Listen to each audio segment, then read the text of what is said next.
Welcome back, everyone, to Issues of Faith. Glad you're with us. We have with us today Scott McConnell. He's Executive Director with Lifeway Research.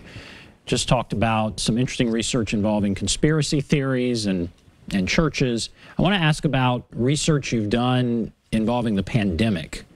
What sort of things are you asking? What are you finding? What impact?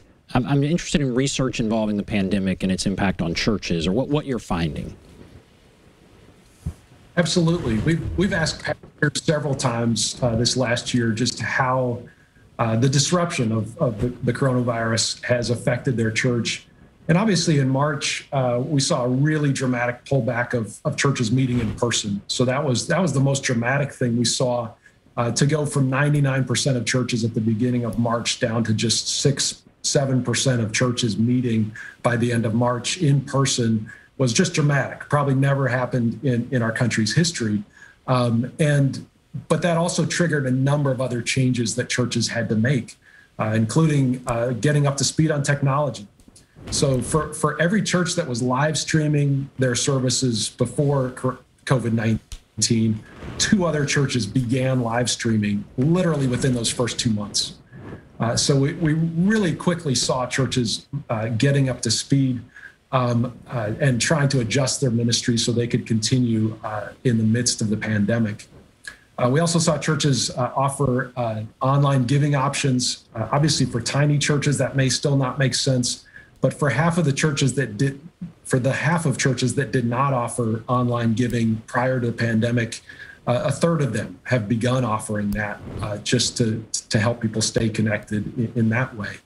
So a lot of changes going on in churches. We did see one of the things we asked on each survey was asking pastors their pressure points. What's on your mind right now during all of this? And one of the things that quickly emerged wasn't there on the first survey, but by the time we got to the summer, it was the number one thing, and that was conflict within the church. And you think, if you're not together as often, why is there all this conflict?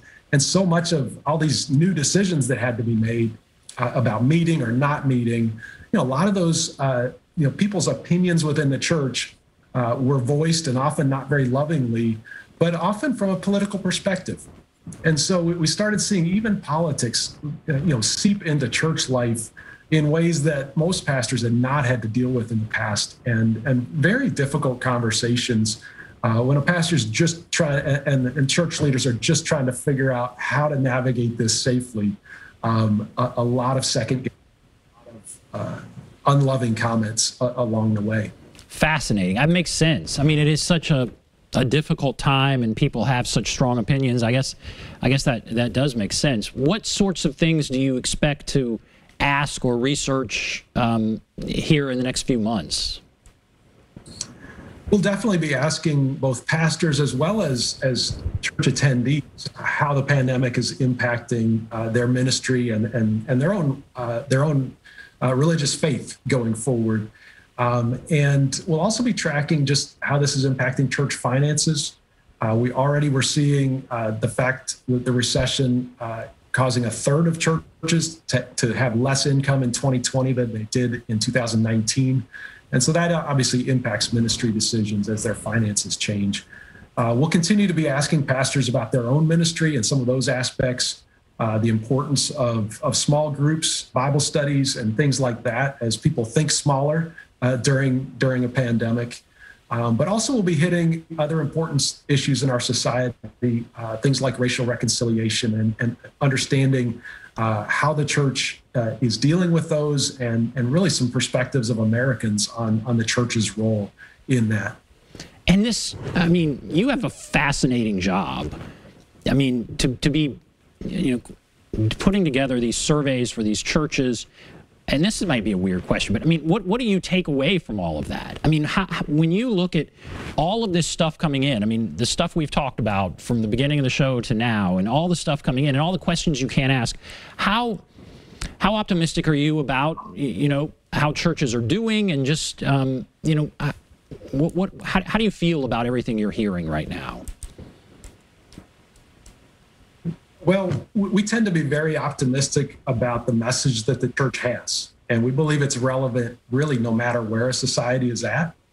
But our society is changing very quickly. And oftentimes, obviously this year, even church practices are changing very quickly. And so we think it's helpful to use some of the best research methods available to help understand what's going on in our society, what's going on in the church, so that the church can be communicating as well as possible this message of hope through Jesus Christ and how it connects to people where they're at today with the things they're going through today. And even in the confusion and some of the chaos that we're seeing in our society, how there's clarity in the message of Jesus Christ and the person of Jesus Christ. And so if you are a church member and you're watching this, what would you recommend that church member kind of take away? Sounds like, help your pastor, help keep your church, moving forward in these difficult times. I guess don't share conspiracy theories. What would you recommend for, people that are watching this and really care deeply about their church and faith? And we have 1 minute. Yeah, I mean, there are a lot of ways we can go astray as individual churchgoers. But, we keep in mind the greatest commandment Jesus gave, which is to love our God with all of our heart, soul, mind, and strength. That's our compass. And it's when we stray from that and get enamored by a conspiracy theory, we're unwilling to step into spaces like racial reconciliation. We're unwilling to clarify things. That's when we're going to run into problems. But when we stay focused on who Jesus Christ is and keeping him first in our lives, that can have a very positive impact on our society as well as our own church.